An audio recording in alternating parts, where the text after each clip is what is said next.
be talking about singles and relationships, but I will talk about it does fit in really with long-term relationships. It's a very, very important topic because actually today there's a crisis in relationships. People are not meeting, people are not staying together, and people are not committing. More and more people are asking, how do I find a partner? And there are lots of different new innovative ways that people are trying to find Mr. Right or Miss Right, but it isn't really helping the statistics. We have another big problem today, and that is how to collect statistics, because in the old days when people got married, you had singles and you had marrieds, and you knew from the marriage registry how many people were married, and so you had a statistic. Today we have all kinds of relationships, and I've learned this from my practice. When people call me now, I always ask about a partner. So a few years ago, let's say a woman would call and she'd say, I'd like to come to talk to you with Fred about my relationship, and I'd say something about her husband, and she'd say, he's not my husband, he's my partner. So I've stopped using the word husband, and I now know that until I meet a couple and I actually talk to them, I have no idea about the configuration of the relationship.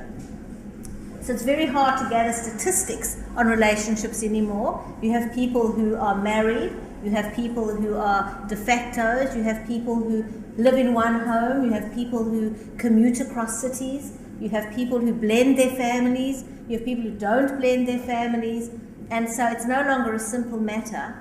And therefore, I'm not even going to try and give you statistics, but I can tell you that what I have been reading over and over, it seems like in our generation, something like nearly 50% of people will remain single.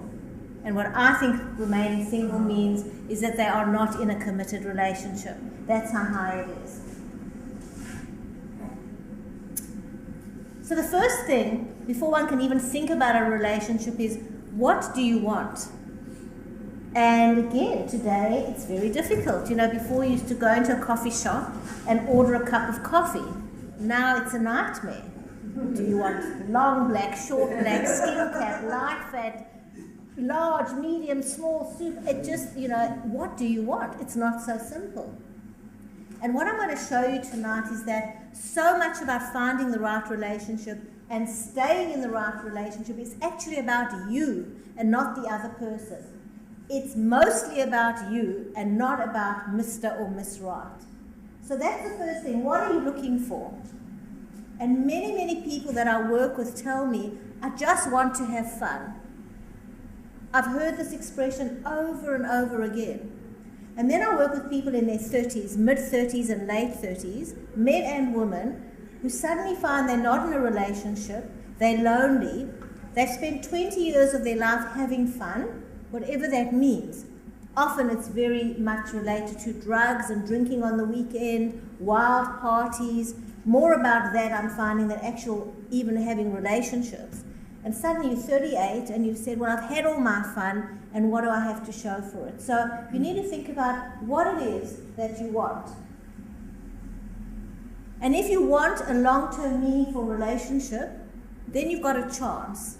Because already your head is in the right place. Already you're thinking about, I need to plan for this, and I need to now find the skills to aim for a long-term relationship. But if what you say is, I just want fun, then you're going to find someone who also just wants fun. So for example, and this is one example, I'm not talking about anybody you know, so don't try and guess who it is. These are all amalgamated stories, but they're all based on true stories. You'll have a young girl who's 23 and she meets a guy and she just wants fun. After a year or two, she just moves into his flat and they're having fun. And then they go overseas together and they're having great fun. And then she's 28, 29, her biological clock is ticking, and she says, I want something more. And he says, I didn't sign up for this. I thought we were having fun. And she doesn't want fun anymore. So she had her fun. Maybe it's changed now, and maybe he's not going to be the person that she can move on with. But if you're telling the person that you meet, I just want fun, then that's what you're going to get. But if you're telling the person, look, I'm looking for something serious, I want a meaningful relationship, then you've got a chance that that's going to happen. But if you're giving one message and wanting the other, it's not going to work out. Now, having a good relationship is not new. You don't have to reinvent the wheel. We all think when we're young we know it all. It's interesting when you have adolescent children, they think you're really dumb. They think you have no idea about relationships and intimacy and things like that. But actually it's been around forever. And there are lots and lots of formulae, which we're going to go through tonight, that contribute to meaningful relationships. You don't have to dream it up yourself. You don't have to work it out yourself. You really will find that most of the answers are there if you just tap into them. So we're going to go through some of the formula today that will help you know what will give you that meaningful relationship that you want. So this is the first one. Might sound pretty obvious to you, but doesn't seem obvious anymore. I don't know if any of you heard me speak a while ago at a J Junction function, and somebody asked me this: why do we need a commitment? There were about 200 people in the audience, and I actually took a minute to think, is he serious? He really wanted to know, why were we talking about commitment? So as the slide will show you, you cannot build a house on shaky ground, and you cannot build a relationship on shaky ground. How do you develop trust when there's no commitment? How can you build on something? How can you give your heart to somebody who's not telling you there's a tomorrow? It's impossible. If I said, please come and work for me, I'm not offering you anything. Just move into my office, work for me 24/7. I really want you to be keen and give your whole self to me. In about 5 years, I'll let you know if I'm ready to give you a long-term commitment. You think I'm crazy. You would never start a job without a contract or a commitment. Why do we start our relationships like that? If there's no commitment, if there's no promise for a future, that relationship is on shaky ground. And it doesn't get better. It doesn't get better. It isn't like suddenly after 3 years, oh, now we're going to have a commitment and it's going to work. It doesn't work like that because often the trust is eroded and it's very hard to get it back. So if you want the meaningful relationship, there has to be a commitment. There has to be monogamy. It's just you and me. And second of all, this isn't a trial and if you work out, it's I will commit to making this work. I will commit to moving forward with you. That's what a commitment is. The second point is, if you want something to happen, be proactive. Now it's very interesting because we live in a world of entitlements. People often say, don't I deserve? Aren't I entitled? These are my rights. So people sit back and they wait for their entitlements. So let's say they're in a relationship, they've now met somebody, they're sitting back to wait and see what the other person is going to do. And what happens sooner or later is demands are being made. I want more love. You should give me more time. Why don't you remember my birthday? Whatever it is, okay? Now, the truth is that if you want a loving relationship, you need to be proactive to make that happen. You can't sit back and wait and see, is it going to happen? You've got to be very proactive in creating the world that you want. You want a romantic lifestyle, you book the restaurant, you light the candles, you be affectionate, you give a call and show interest. Be proactive, don't worry about what your rights are, rather think of it as your responsibilities. What can you give to this relationship? And you will have a chance that you're going to get what you want. The law of investment. If you don't invest, there's no return. Again, it seems to be a generational thing. Don't we live in a generation where people don't save? They work a bit, make money, go overseas, move in with mom and dad, work a bit, go overseas, come back, move in with mom and dad. I'm not talking from experience, but this is very much what people are doing. They're not saving, they're not buying homes. There's very much live for the moment, and we're back to let's have fun. Now, relationships are very much like a long-term bank account, the old-fashioned savings account. You put a little bit away every single week, and when you need some money, it's there, and it's grown. If you don't invest in a relationship, when you want to make a withdrawal, there's nothing there. So what does that mean? It means if you're the person that's sitting back and wanting to be looked after and demanding that your needs are met, you're not investing in the other person, you're not investing in the future, then when the time comes and you really want something, there's nothing there. The other person is barren. The other person has nothing to give because you have taken so much from them. Relationships take time. They take investment. Give support. Go out of your comfort zone. Make it worthwhile for the other person to be with you. And it comes back to you when you need to make the withdrawal, that investment pays off.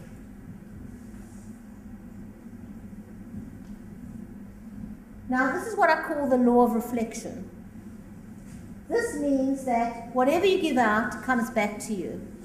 So again, this is the idea that if you're proactive and you go first, what you do will come back to you. So if you demand love and you keep telling somebody, you don't love me enough and you don't give me this and this is what I want, it doesn't make the other person say, oh, I love you. It makes the other person go, oh, I can't live with all these demands. But if you give out love, it comes back to you. I'll give you a simple example. Try this. The next time you go out for dinner with your friends, you know there's that moment when no one's sure who's going to pay. You haven't really discussed, are you paying for yourselves? Is somebody treating? Are you splitting the bill? There's that moment. Now, you just tighten your hand over your purse. No one even has to know, and you tell yourself, I'm not paying. You'll see that no one will pay. The whole table will sort of tighten their purse. The next time you go, do the opposite. As that moment arises, you say, it's on me. And suddenly everyone will be arguing, no, it's on me. No, you paid last time. No, please let me pay my share. Because when you go first and you give, people want to give. Try it any time. Stand at the side for someone at the door, they'll say, no, you go first. Push your way through the door, they'll say, wait, don't push it in front of me. That's how it works. That's the law of reflection. So the more you give out, you don't actually lose, the more that you get. Now the key to giving out is that you don't always give what you want, you give what the other person wants. So it doesn't mean that you give A and you're going to get A back. You think about the other person and you think, I know that they would like me to make a romantic dinner. And so you give the other person what you know they would like. Unbeknownst to you, in their deep unconscious, they've registered it, and this natural law of reflection kicks in. And the next day, the other person thinks, I know that B likes me to unload the dishwasher, and unloads the dishwasher. So it's not dishwasher for dishwasher and plate for plate, but it's a sense of you go first, you try and please the other person, and the law of reflection is you get back what you actually need. So the more you demand, and the more you think you're entitled, and the more you fight for your rights, often the less that you get. The more you give and care about the other person and what they want, if you're dealing with a healthy, normal person, it comes back to you. Now this is a big one, because often people feel, when I find Mr. or Miss Right, I'm going to be whole. They are going to make me feel so special. I'm going to feel beautiful. I'm going to feel loved. I'm going to feel secure. I'm going to have all the things I ever wanted. I just need this other person to complete me. That is very dangerous. Why? Because if you're not complete, nobody can complete you. And what starts to happen after a while, when sort of the lights dim and that intensity goes, is you back to your old insecure self, and often blaming the other person for it, and the other person is often angry. I can't make you feel beautiful. I can't make you feel better about yourself. You become a liability. So one of the best things you can do if you want a meaningful relationship is get yourself together. Become a whole person as much as you can. Learn to like yourself even if you're on your own. Learn to like the way you look, even if no one's telling you you're gorgeous. Learn to believe in yourself. So that this person in your life is there to enhance your life, not to fill you up and to make you feel better. Very, very important. Otherwise you become like a person in a wheelchair. Somebody dependent that needs to be carried around, and after a while it's not pleasant. Just like you should not get involved with someone who needs to be carried around, because that's not an equal relationship. That relationship can't work. So often if you're the caregiver, it's a great feeling. You meet someone who needs you and who tells you, gee, I never felt like this before. You're the only person in the world that makes me feel secure. Oh, what a burden. Because what's going to happen the one day you don't say the right thing? What's going to happen when you're busy and you can't give the attention? What a burden. So you don't want to be pushing the wheelchair and you don't want to be in the wheelchair. You don't want to be dependent. You want to be enough of a whole person that you can enhance someone else's life and they can enhance yours. So now we've spoken about what you need to bring to a relationship, and all you're missing is one piece. You're not looking for Mr. Right or Miss Right to fill your whole world. You're a whole person. You know what you want. You know what you want out of life. And he or she is just going to come to complete your life. And there's nothing shameful about it. We live in a generation where people are often embarrassed to say they want to be in a relationship. People are afraid of dependency. Even in my work, people will often come for therapy and they'll say, I'm so embarrassed that I'm here. I know I should be solving this on my own. No, we are social beings. We need each other. It's a normal need to want a life partner. Nothing wrong with it. It's normal. Don't be ashamed of it. It's a wonderful thing to find your soulmate. But they are there just as one piece in your life. They cannot be your whole life. So what do we need? What should we be looking for? And I put chemistry. Chemistry has to be there quite soon after meeting.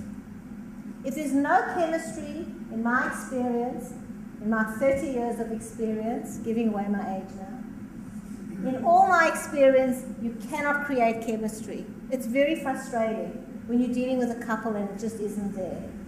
It just isn't there. It's something that is there or isn't there. And I can't actually, it's mystical. I don't know what it is. I can't tell you what it is, what attracts one person to another. Nobody knows. That's why it's very hard to make a match, because you don't know who's going to hit it off. But for yourself, if the chemistry isn't there, even if people tell you don't worry, work it and it'll happen, it's unlikely to be there. Chemistry isn't everything, but it's a very important part. Attraction and chemistry. So if it's there, it's a good start.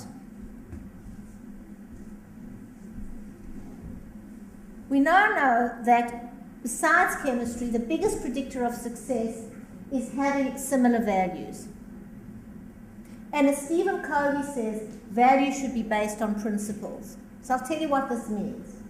He says a very important thing, and that is that in this world there are universal principles that we all know to be correct. And how do we know it? We have a moral compass. When we do something wrong, we all know. He uses words like right and wrong. I know we live in a world where it's politically incorrect, where everything should be okay. But we all know when something isn't okay. It's fine to say that being kind is better than being cruel. We all know when someone's cruel, it's not okay. And we all know when someone's generous, it's a good thing. That's what your moral compass tells you. So you need life values that are based on universal principles. You can't pick a value like, my value is to, I don't know, suck someone's blood every week.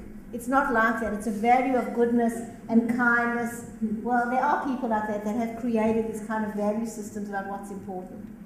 It can't be that. It's got to be based on some kind of real premise of kindness, goodness, integrity, honesty, fidelity, and so on. When you've got similar values, your relationship will stay together, because once the passion has subsided, this chemistry is still there, but it's shared values that keep you together. Values like family, values like monogamy, values like quality time spent together. Those kind of things keep you together. If you don't have those values, they're not going to stay together. Very, very important. So similar values are a major predictor. There are very subtle ones today that have created a lot of conflict, and I'll mention them because they're the kind of things that I hear quite a lot. So for example, there's a lot of grey areas today of what monogamy means, and when someone actually isn't being faithful and when they're not. So for example, with the advent of the internet, there are all kinds of things that are available. On SMSs today, there are all kinds of things that are available. People working with secretaries and becoming very close to their secretaries. You have to discuss this together. You have to bring it out into the open and have shared values. Because often I have a couple who are sitting together, I'm dealing with one now, and her husband's gone into a business. It's a fashion business, and the woman that runs it with him is, in the wife's terms, a Greek goddess. She's gorgeous. And the wife isn't happy. They travel together to Melbourne, they travel overseas to buy fabrics. She doesn't like it. She feels he's spending more time with her, with this woman, than with herself. This is a tricky one. Is he being unfaithful? Maybe not in the true sense of the word. But she says when she phones and they're in Hong Kong and they're having a dinner together at a fancy restaurant, it really bothers her. You need to have similar values. Those are the kind of things that tear you apart. I'll tell you another one that comes up a lot, and that is things like cleanliness and orderliness. Now, any of you who've lived with people and family members who have a different standard, it can be very, very difficult. And I have to tell you, for a long time, I didn't have a judgment on this matter. But I've heard about it a lot lately, and reading Covey's latest book made me decide I'm going to say there's a better and a worse way of doing it. And so I did a group recently of young couples, and I asked them, if you walked into a hall tonight, if we walked into this hall, and there were towels strewn all over and books lying, and we were tripping over old food, we would all intrinsically feel not nice. I don't think any of us would say, this is good. This is as good as a tidy, clean hall. It's fine to live in this filth. So when I hear couples arguing now, I say, no, there is a better way. We're not talking about being obsessively clean, but we're talking about there is a better way, and being orderly and being clean is actually a better way. So that's my new thing now. I'm actually saying I've realized that it does make a difference, and it does help couples to have similar values. We want an orderly home. We want to bath every day. We want the laundry to be in the laundry bin. That's okay. It is a better way. And how do you know? Because if visitors come and you're running around tidying up and you don't want them to see the mess, then somewhere you know that that's the better way. When I talk about these principles, we talk about them as being self-leadership principles. They're principles that guide you in life. When you have to make a decision, when you have to know how to treat somebody, you go according to these principles. So these are the kind of principles we're talking about. Being kind to one another, being generous to one another, being responsible for one another. It's not about I'm in this relationship and I don't have any responsibilities. Striving for excellence. This is a good thing. Being reliable, not letting each other down. Persevering at the relationship. Don't give up as soon as there's an argument. Don't give up as soon as it's a bit tough. Persevere. And having integrity. Be honest. Always be honest. Now, opposites attract? Yes, when it comes to personalities. Not when it comes to values, but when it comes to personalities. So the common one I can give you is you talk about an introvert and an extrovert. A more bubbly personality and a quieter personality can really complement one another. It sometimes works quite well. One's more of the chatterbox, the other one sits quietly.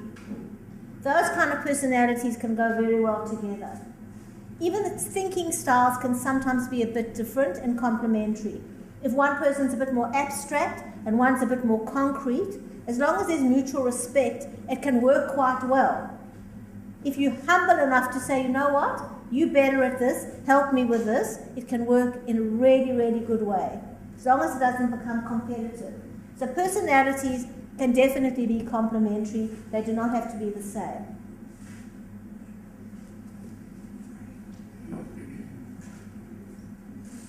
However, interests, you need at least one shared interest to keep a marriage going or to keep a long-term relationship going.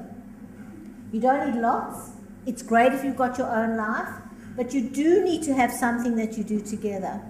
And when you've been together a long time, it's really important to make time to be with each other. And it's easier if you're doing something that you both enjoy. It could be something as simple as watching TV or going to movies. Now, one couple, they go to eat sushi every Sunday night. That's their thing. Doesn't sound huge, but it's something they both enjoy together. If you've got more, very nice. But if you have no shared interests, in the beginning, it seems great. You know, if you love jazz and he loves classical, in the beginning it's exotic. And you go along because you're so in love, and you sit through the classical, and you think it's so nice just to be here. After 2 years, you never want to go again because you didn't like it to start with, and you were only doing it because it was new in the relationship. So if there's nothing and you're living totally different lives, it really doesn't work. A couple that I'm dealing with, she's an absolute fitness fanatic. She exercises something like 6 hours a day. And he's a couch potato. So no surprises when after 2 years they're not getting on, because all weekend she's out doing triathlon and he's sitting at home watching TV and eating chips, putting on weight which she doesn't enjoy, but they have no time together. So it's easier if you both have something you do together, you're cycling together, or you're running together, or eating sushi together, it doesn't matter, but that there's at least one thing that you do together. Now, this one I think says it all. Have realistic expectations. Now, you can read the slide any way that you want, but I thought Shrek was much happier when she became an ogre just like him. Because that's who he is.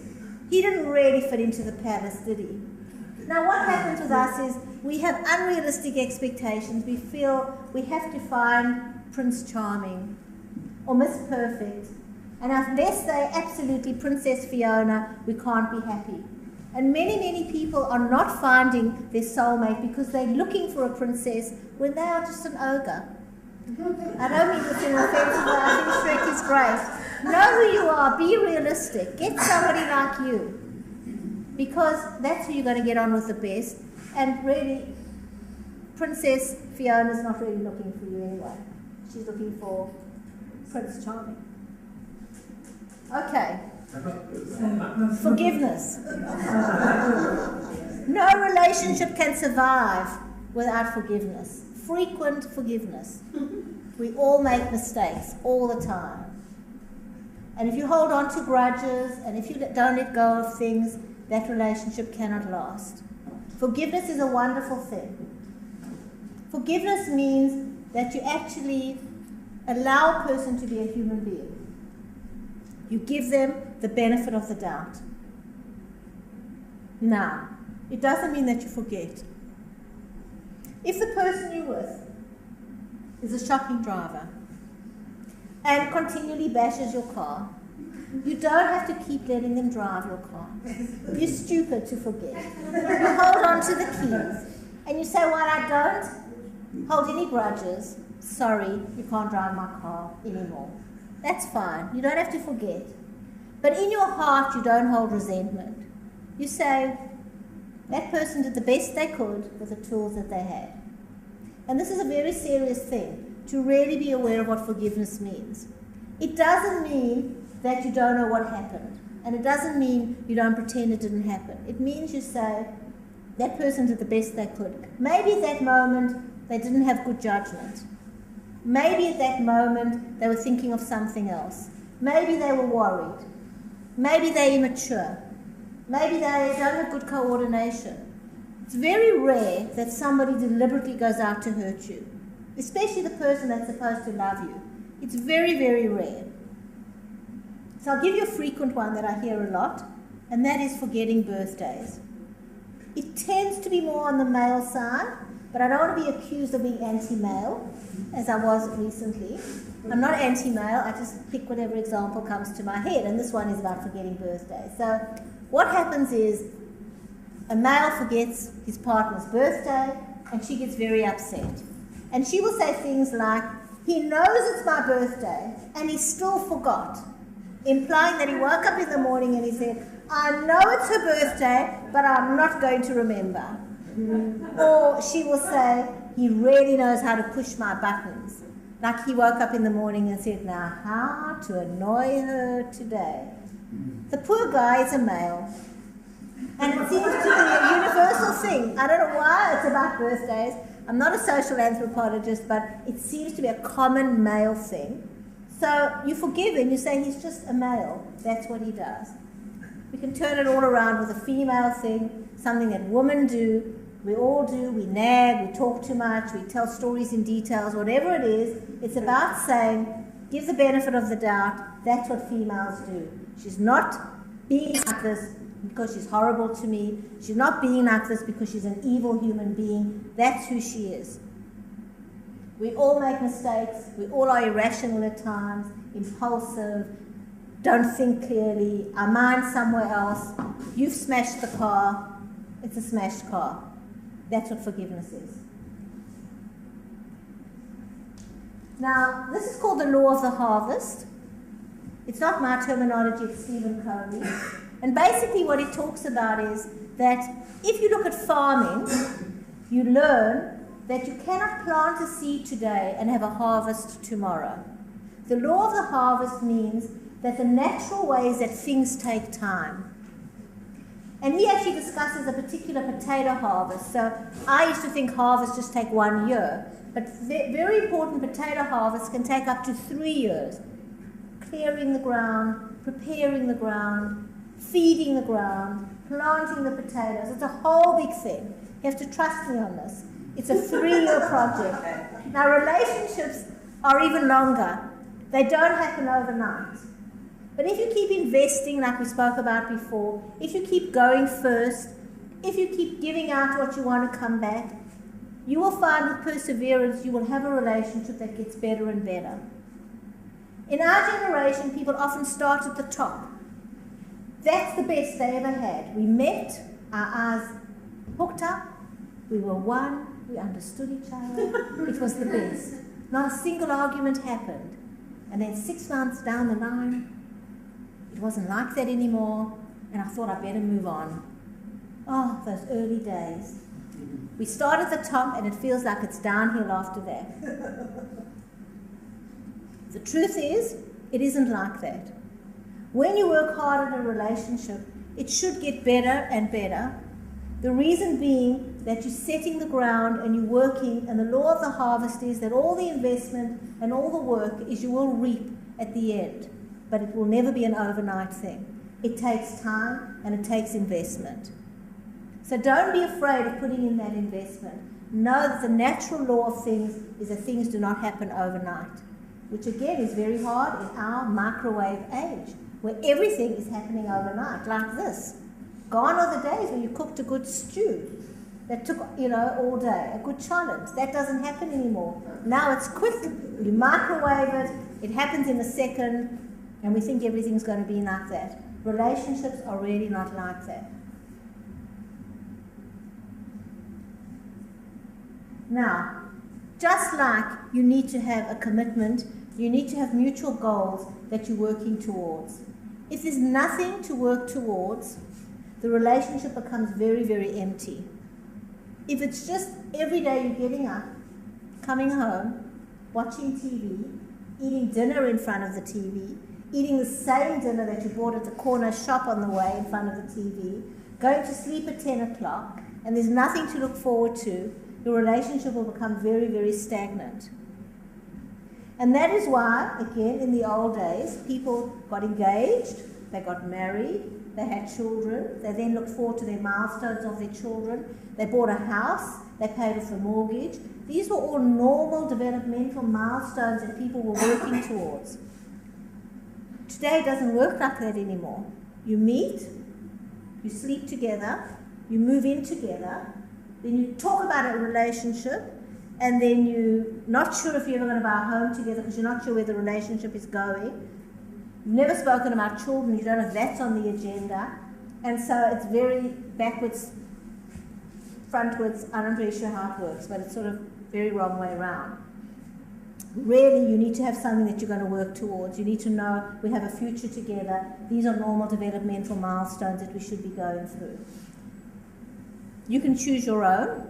You might say, look, I don't want marriage, or I don't want this, but you still need to have things, build a house together, work towards something together, work towards some long-term project that will hold you together. Don't be afraid of living. I think many people today are afraid of commitment because they're actually afraid of living. One of the reasons, I think, is that we live in a world, which I'm very much a part of gurus, where we've lost trust in our own intuition, where we've lost trust in the wisdom of older people. We don't think that anyone who's older than us has anything to offer. So we turn today to younger people to show us how to work the latest technology. No wonder it's a scary place when you're asking a 16-year-old how to use your latest machine. We don't have a trust in life. We don't feel we know how to get there. I see it a lot in the work that I do on parenting. People have no idea how to bring up children. They feel, my parents are old-fashioned, so I don't want to do it their way. I don't trust my own intuition, so let me read a book and try and find out how to do it from there. So many people I mix with say, I'm scared to have children. I don't think I'm going to because I'm going to mess up. People are afraid of living. The same with relationships. I don't want to get married because there's so many divorces. I'm afraid of divorce. I'd rather not get married. And so they're not living. They're living single lives on their own. They go to work, coming home, sitting in front of the TV, eating their fast food dinner in front of the TV, but on their own. The life can be like a cruise. There's so much to be done on a cruise. Yes, in some ways, you are out there with the elements. Sometimes it'll be calm, it'll be enjoyable, you'll be able to lie at the pool. And other times there'll be gale force winds, and you'll go downstairs, and you'll be a bit shaken up. But there is a captain, and there is direction, and there is a vessel that will protect you. And that's all symbolic of the people around you and the wisdom around you that will help you. Don't go on the cruise, you're missing out on life. Rather jump in, take a chance, turn to that wisdom that is around you. Perfect yourself, work on being a giving person, work on being a whole person, and you will attract exactly the kind of person that you want to you, and you will keep the person that you want with you.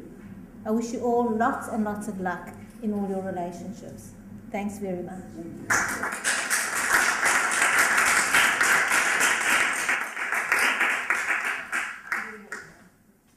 Thank you very much, Renee. Now, if anyone wishes to ask any questions, please feel free now to ask away.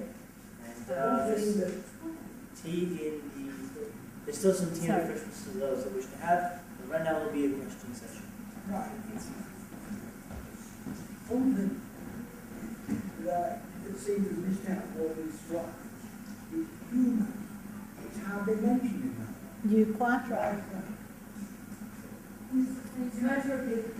What's missing in the slides is humour.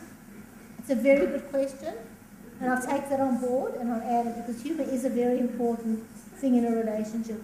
But it's important to be able to laugh at yourself, not at the other person. That's right. It's absolutely important, and often we have to realise how funny we can be, how ridiculous what we're doing is. True, and being able to laugh together is very important. Thank you. Very important. Any other questions? Yes, Renee. Yeah. Thank you very much for the talk. You were talking about, doesn't it need to be reciprocal? So if I'm committed to this personal growth and I'm committed to tending to the garden of our relationship, doesn't my partner also need to invest similarly? Doesn't it need to be met halfway? And this last point,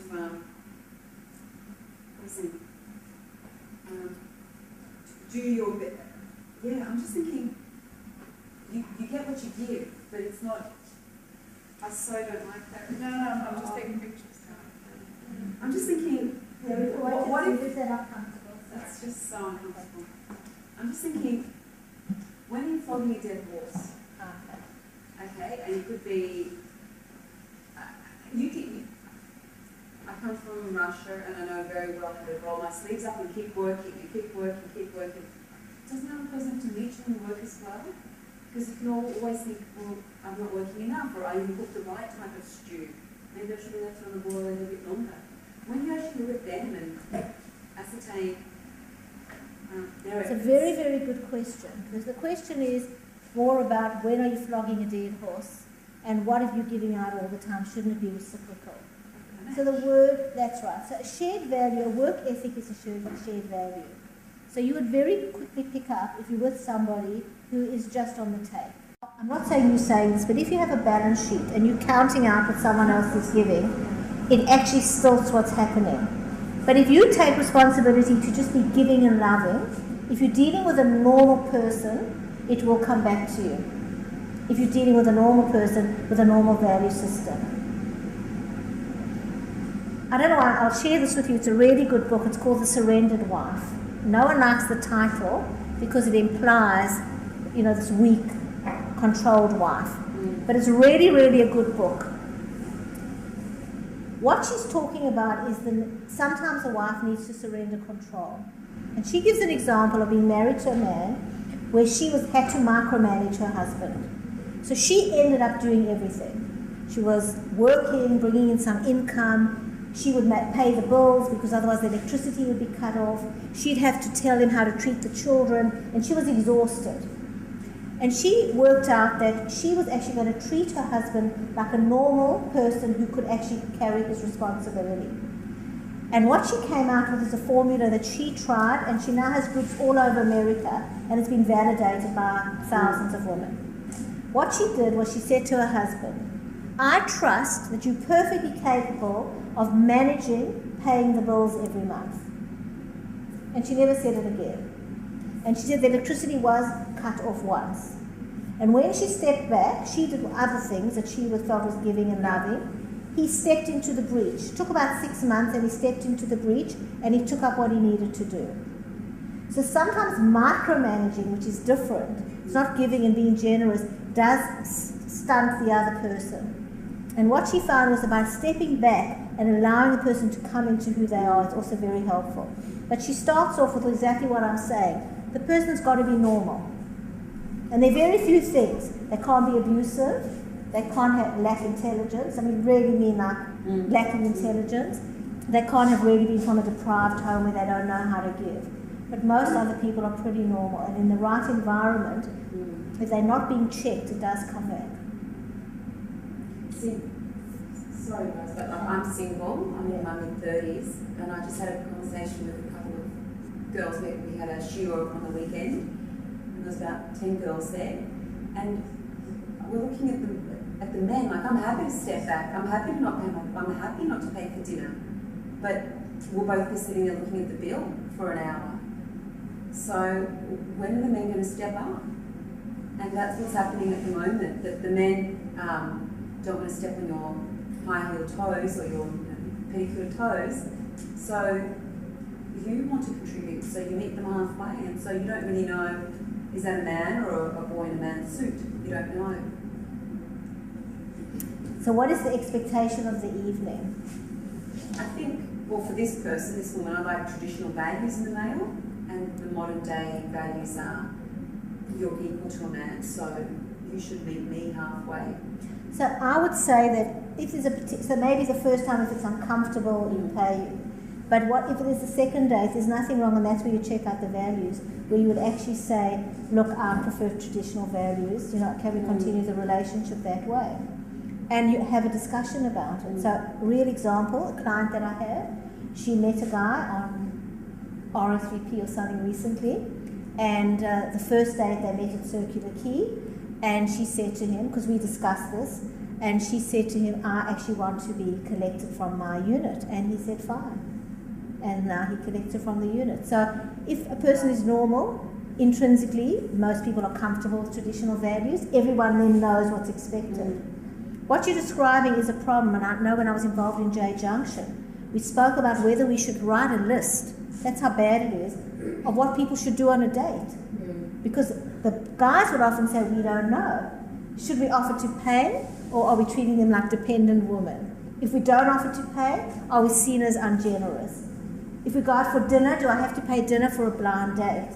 It's like all this etiquette now, people just don't know how to be.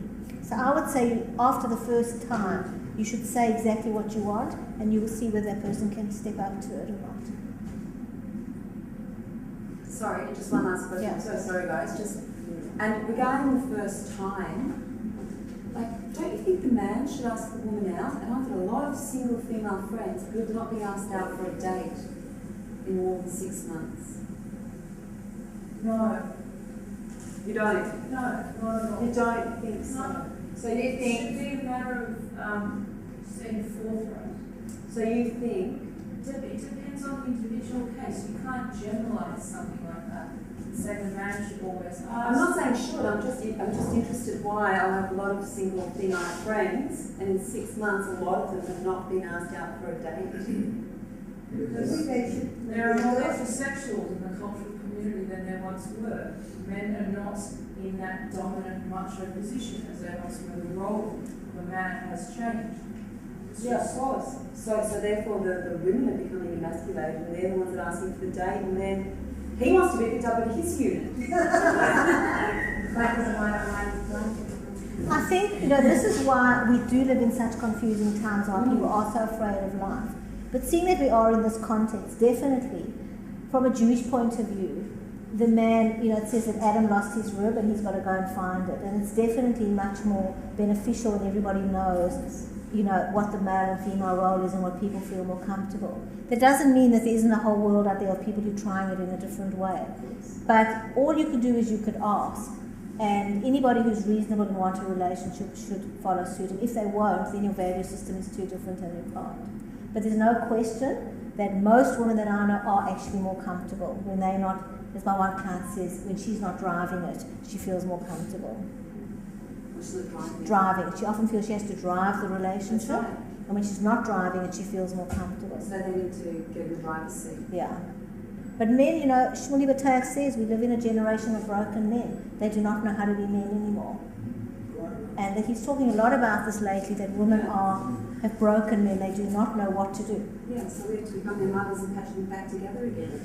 That's So it. instead of being honest, because if women ask men out, they are desperate, and men have to be the driver's seat because. Do you think so? What did you say, darling? I think it's a very individual thing, what you're comfortable with. It's very individual. But culturally and on a whole, what Shmuley Bataille is talking about is not just individuals. There's a whole lot. He talks about very successful women in their 30s and 40s and men who are having real issues about relating to them and who feel very inadequate. We don't have answers yet, but it has become this way. Women have become more powerful. They've come into their own in the last few generations. And it's not so simple. The laws. I think the secular equivalent of going on a ship, right? If you are not privileged enough, and I mean that, if you're not privileged enough to have run out into that system, right? I think the secular equivalent of going on a ship is just, it's being forthright and honest. And if you do meet someone that you think I can have a committed relationship with, you're saying, it doesn't matter who says it first, because it's like you're on that meeting and you're setting the rules down. So it doesn't really matter if it's the woman or the man, you're after the same things. And that's the other slide that was forgotten, and I realized as I did it, and that's about communication. And that's a huge one. It's all about communicating and stating expectations. Nobody knows what the other person is thinking about. And being able to communicate what you want and what you need is really, really important, and not to feel inhibited to do that. That's really important. And that's really the test, how the person responds to that communication. That's why instead of sending SMS to each other, just talk to each other. Yes. Change the subject very Sure. quickly. Your very first part of this talk, you talked about people wanting to be happy and get on with life, not having children until after they've had their happiness. Why can't we be happy when we're young and be with somebody and grow on that relationship until you're a little older? Why must you be on your own? Why can't you meet somebody at, say, 19 or 20 or 21 and be with that person, married, in a relationship, but still be happy? You don't have to have kids until later on. That's right. That's right. And then you grow up that step by step. So, okay, the first 6 months of being married is a whole learning process, but then you grow to respect each other, you grow to love each other, you grow to children and have the joint expectations of each other. And you go through life. I find now, girls are like 40 before they have their kids. They haven't got time. And they've had their good times, but with who? With themselves. I mean, they should have had that good time with their children, with their, when they're 50 or 60, they should have their grandchildren to have fun with. Life should be a long And that's time. what I was saying, absolutely, that the point is that why can't people be together from when they're young and have fun together? And that's what I was saying earlier, that in our generation, being single and autonomous and independent is valued up there, and people feel foolish that they want to get married young. They sort of apologize. Sorry we're getting married young, or sorry we're traveling together. Because I know couples who are in relationships but they travel separately. That's very accepted now. So for most of the year we're together, but then 3 months a year, we go overseas and do our own thing. You can't really build a relationship on that, because fun is being on your own or meeting other people. When you're young, you grow up together. I mean, there are some people Or grow apart together. Yes, there are some people that do. But if you work on the relationship, you don't grow If you apart. both work on the relationship, not if he's working on the secretary. No, but then that's right. But I want to answer you like this. I'm psychoanalytically trained, and they say this, and it's really, really true. Again, after 30 years, I can say this. The first 5 minutes of meeting someone, you really know nearly everything you need to know about them. Not on this level, because this is your unconscious you pick up. Okay. And what you will find, absolutely, Smells. that you will pick up in some way, the way they are in that first 5 minutes, you really know. And often people say, I knew that on my first date, or I didn't like that about them in the beginning, but I rationalized it away. And that's how powerful the unconscious is, really. So it's about back to being intuitive some of the time. What really is your body telling you? What are you really seeing? What are you afraid to bring to the party? But then maybe you're high maintenance and you just discount them because they're short, or because they're bored, because she's not blonde. Maybe It's not on that level, it's more on the level of emotional needs. and you can tell in 5 They minutes. say that, yeah. Not that you know it, No. but often there's a discomfort, and you'll hear when people are rationalizing. Have you seen the movie He's Just Not That Into You? Where she keeps saying, I think he really likes me, and her friends are like, yes, he does, and she's looking for all this talk and rationalization, but she's asking for reassurance because she knows that it really isn't. You've got to go back to the good old-fashioned days where you take a girl out. She couldn't care whether you're a dustman or whatever you are, as long as you're a good player. And give her a good kiss. And Back to basics. Be a man about it, not fiddle about it.